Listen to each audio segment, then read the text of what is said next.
Ele é conhecido pelo seu tamanho avantajado, coração proporcional ao seu tamanho, e eu, particularmente, o considero uma enciclopédia do meio automobilístico paraense. Antônio Barral, mais conhecido como Toninho. E aí, meu amigo? E aí, Cláudio, beleza? Tudo bom? Melhor na sua Tudo bom? companhia. Toninho, te trouxe aqui nesse lugar que, bom, é cheio de memórias, recordações para muitas pessoas.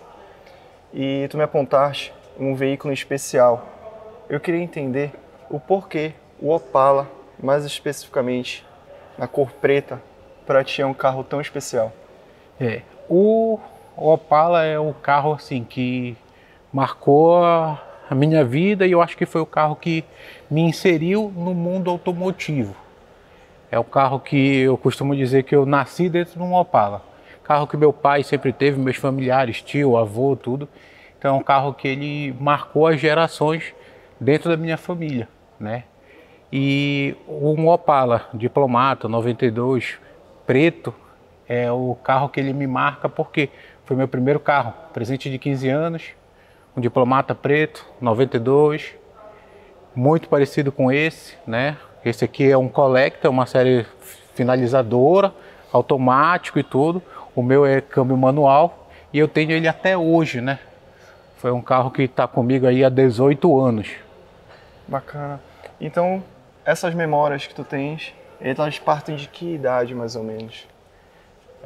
Eu acho que assim, desde quando eu me entendo por gente. Criança, a gente miniatura, pega uma roda de uma miniatura, tira de uma, coloca para outra, desmonta, tira a mola para rebaixar, não sei o que e tudo. Sai para passear. Eu lembro que eu era criança e o papai sempre foi muito apaixonado por Opala também. Então a gente, na época, era classificados. Sim. Dia de domingo, a gente pegava o jornal classificados, de domingo de manhã, marcava todos os Opalas que tinha para vender.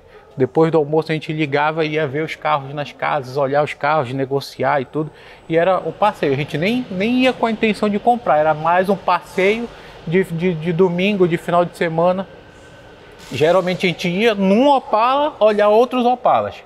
E qual é a tua relação hoje ainda com o carro? Tu me falaste que tu ainda tens um na família. Tenho. Hoje ainda é do teu pai, ficou para ti? Não, quando eu completei 15 anos, o papai me deu o carro e eu tenho ele até hoje. Agora eu estou no momento de fazer uma restauração, já fiz algumas coisas, estou fazendo os outros, para depois fazer a finalização do projeto, que é a parte de pintura, que eu quero fazer para deixar o carro apto, para depois partir para uma placa preta e tudo, que é realmente deixar o carro no padrão original, como ele veio de fábrica, como a gente que é purista com Opala gosta.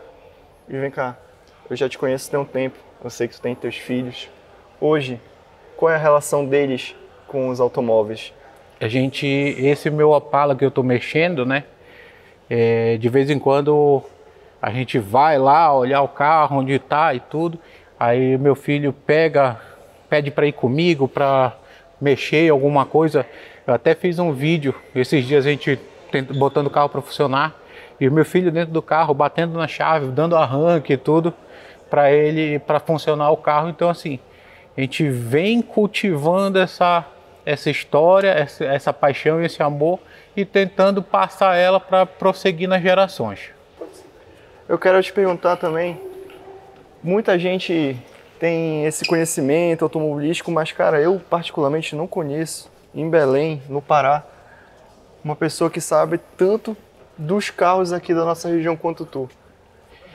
Assim, pessoal, às vezes a gente conversando em conversas de roda de posto, eu falo, eu lembro do carro tal, do Landau, do Opala, do Chevette, e ele vem com a sabedoria, busca na memória, é do fulano de tal, tá na rua tal. É porque assim, né, eu entrei nesse mundo automotivo muito novo. Então acabo que eu conheci muita gente, vivenciei muitas coisas, vi muitas histórias, né? Escutei muitas histórias, vivi muita coisa, que ainda vivo, né, desse meio automotivo. E são coisas que vão marcando. Um carro que tinha um acessório diferente, que a gente acaba lembrando dele pelo acessório que ele tinha, pela uma roda, pela cor, pelo local que ficava, às vezes, era um Opala, a gente não sabe nem de quem era, mas era um Opala que ficava em tal rua, assim, assim, assim. Interno Bordeaux. A cor do interno e tudo. E isso vai alimentando. A gente que gosta, né, de carro, do meio automotivo, são memórias que a gente guarda. E eu elas vão falo fixando. muito disso, que isso a gente não encontra mais nos carros atualmente. Hoje em dia, as fabricantes elas fazem o carro tudo igual. Ah, mas na época também eram todos iguais. Só que, cara, eu não vejo ninguém compartilhando memórias hoje com um carro de 2010, 2015. Eu costumo dizer que a melhor safra é o que a gente viveu. Até 90, são os melhores carros. 80, 90 é a minha paixão, é onde eu gosto, né? Eu admiro outros carros mais antigos, mais novos, mas eu gosto da década de 80 e 90, principalmente em linha Chevrolet, onde a gente teve, para mim, o suprassumo e o ápice. A gente veio de Opala e Caravan, Diplomata, Ômega CD, Vectra CD, Vectra GSI, Calibra. Vocês tiveram Calibra também? A gente não teve em casa, mas eu vivenciei. Eu tive amigo que tinha Calibra. A gente teve Vectra, não era GSI, mas a gente teve Vectra, Ômega CD, então Cadete GSI, Blaze Executive. Inclusive foi por conta desse rapaz aqui que eu me afeiçoei pelos GMs. Eu lembro numa conversa contigo lá na loja, falando que eu queria pegar, eu acho que uma Explorer na época, e tu falaste, cara, vai para uma GM porque tu vai encontrar peça. E realmente, a GM ela é fascinante. E assim, eu digo assim, que não é que seja custo-benefício que a gente sempre vai gastar, não tem jeito. Mas ainda principalmente para quem está começando no meio do antigo mobilismo, né? São carros que tu ainda consegue ser usual, que tu ainda consegue curtir o carro ali, se tu precisar usar num dia a dia, num período, alguma coisa tu consegue utilizar. É um carro que relativamente tu ainda consegue fazer uma manutenção tranquila, não tem tanta dificuldade como um carro mais antigo ou um carro importado, de achar peça e tudo. Então, tudo isso ele pesa a favor na balança, né? Quando tu vai escolher um carro antigo. Só que eu acho que carro antigo não é só o custo-benefício, é mais a paixão, o que aquilo significa para ti, qual é a história que aquele carro tem contigo. Eu vou te falar o que eu penso, certo? O carro antigo, além da beleza, que é a máquina em si, ela, para mim, representa uma coisa, a memória. Porque, cara, não tem como. Tu não vai gostar disso aqui porque é usual. Sim. Não é. Mas esse carro especificamente, ou esse aqui, ou aquele, ele te traz uma memória, e geralmente memórias boas. Sim.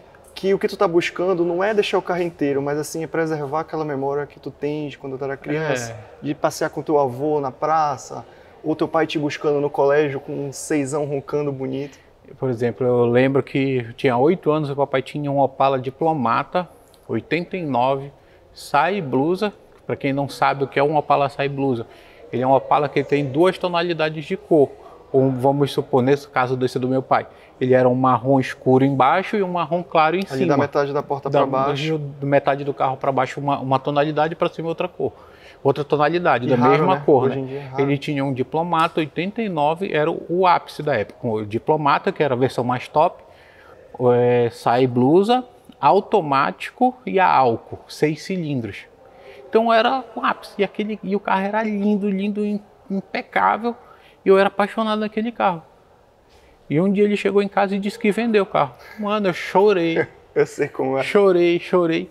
E depois de muitos anos, muitos anos, eu consegui comprar o carro. É esse que tu tá restaurando? Esse mesmo carro. Só que o que acontece? O carro estava muito ruim e eu acabei desistindo do projeto. Cara, pra tu ver como as histórias se cruzam, né? Entendeu? Tu sabe a história do Civic. Sim. Mesma coisa. O velho vendeu o carro, chorei pra caramba, achei no ferro velho. Tu achaste, né? Tu achaste no ferro velho, foi ele que achou o Civic. E eles também estão restaurando. Poxa, que bacana, entendeu? Cara. E carro é isso, é memória. Por exemplo, eu tenho o Landau, o papai tinha o último Landau que o papai teve. Um Landau azul 82. Cara, eu lembro da gente indo pra Mosqueiro, aquele banco sofá na frente. Ficava em pé ainda?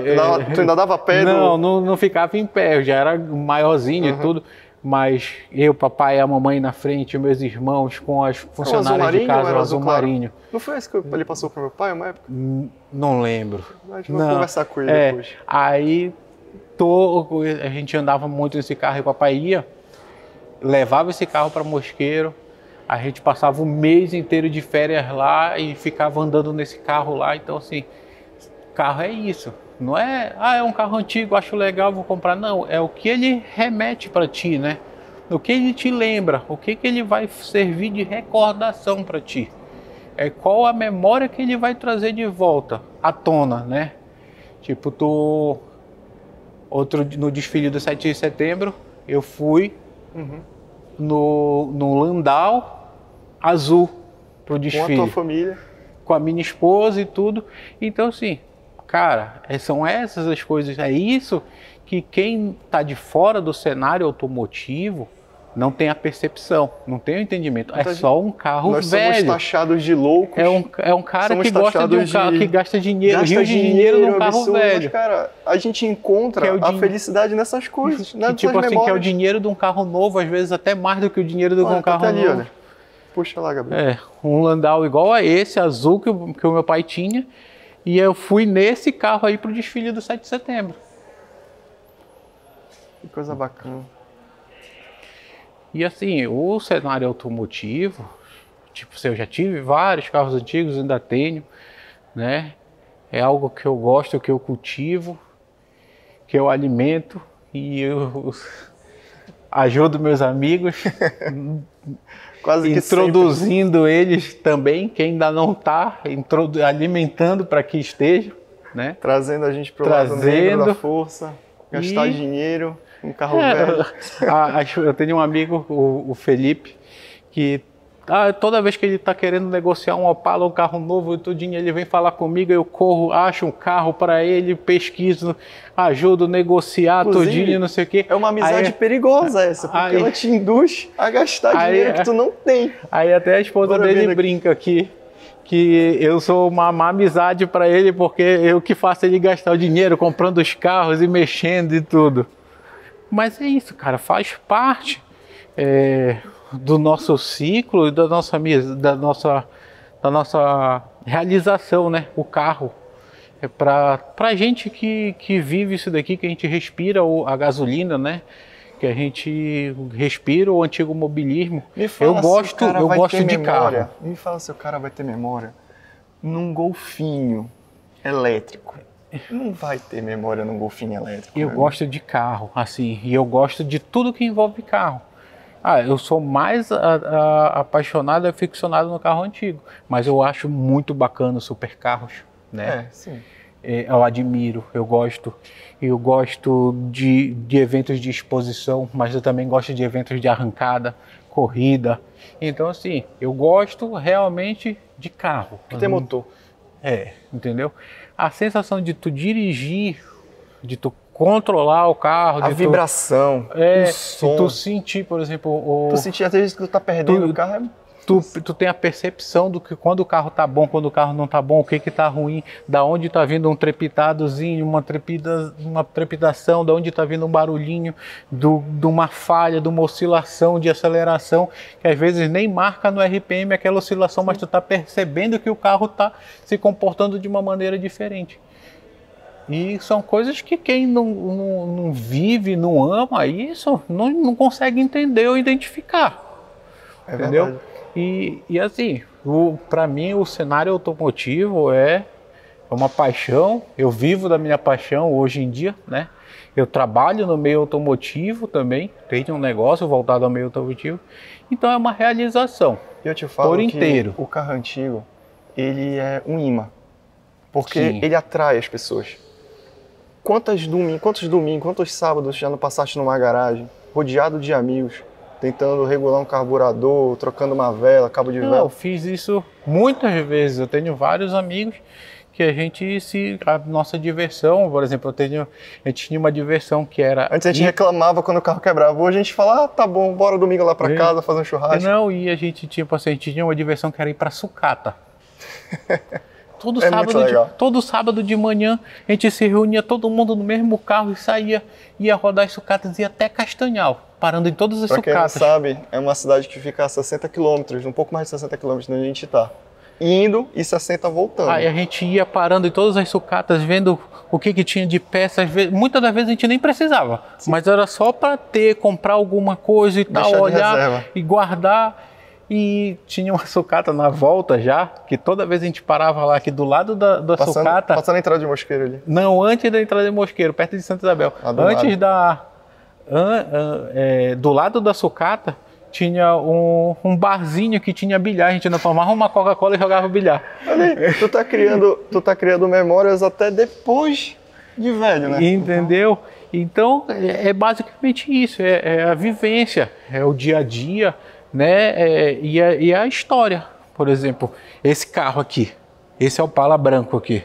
Esse Opala branco, ele era de um amigo meu lá em Fortaleza, em dezembro. Esse carro aqui? Esse carro aqui. Em dezembro de 2024, eu fui passar as minhas férias com a minha família em Fortaleza e eu tenho foto e vídeo andando com a minha família nesse carro lá em Fortaleza. Caramba! Foi tu que ajudaste a trazer? O Marrone, que é amigo em comum. Entendi. Também do mesmo antigo dono, e fez todo o intermédio, entendeu? Então, assim, o Opala ele sempre está no meio da minha vida, não tem como fugir disso. Não só o Opala, mas o meio automotivo, tudo que vai acontecendo vai ter um gancho para dentro do meio automotivo, não tem jeito. O meu ciclo de amizade todo praticamente veio do meio automotivo.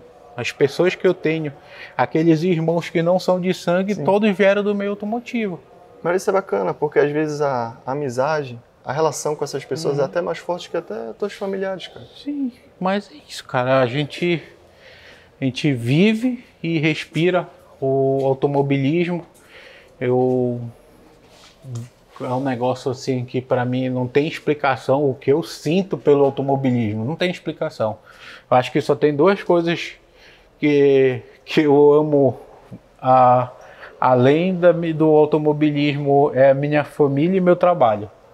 Fora isso, não tem. E tu só trabalha para sustentar essas duas outras coisas? E eu só trabalho para sustentar as outras duas coisas, que é para sustentar minha família e o meu automobilismo.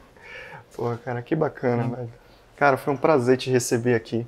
Fico muito feliz mesmo. Obrigado aí pela oportunidade de estar aqui com vocês, compartilhando um pouquinho, né, da nossa vivência, da nossa paixão, né, movimentar, e até de repente dar um gás, né, para quem goste, mas não tenha coragem ou não tenha oportunidade. Então, quem não tem coragem, marca uma visita aqui com o nosso amigo Toninho. Quem não tem coragem, ele vai te dar essa coragem. Bate um papo comigo, a gente toma uma Coca-Cola, eu tenho certeza que a gente vai achar alguma coisa para te fazer. Um carro antigo, uma moto, uma bicicleta, alguma coisa tu vai arrumar. Não tem jeito. Bacana, meu amigo. Muito obrigado por ter vindo. Tá? Valeu, meu amigo. Obrigado. É isso aí, pessoal. Valeu, pessoal. Um abraço.